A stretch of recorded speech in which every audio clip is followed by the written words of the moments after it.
Hi everyone, in front of me I've got HONOR MagicPad 4 and let me share with you how to reset the settings on this device.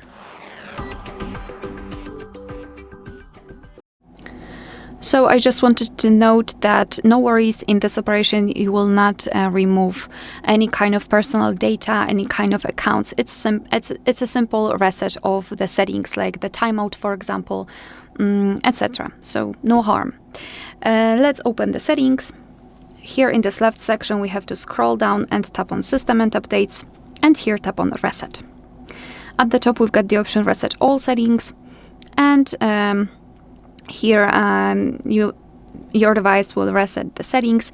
No data or documents will be deleted, and it will reset all settings including network settings, face data and lock screen password. So just tap on Reset All Settings. This may require the tablet to restart, so be aware about that, do not panic. And this operation also cannot be undone.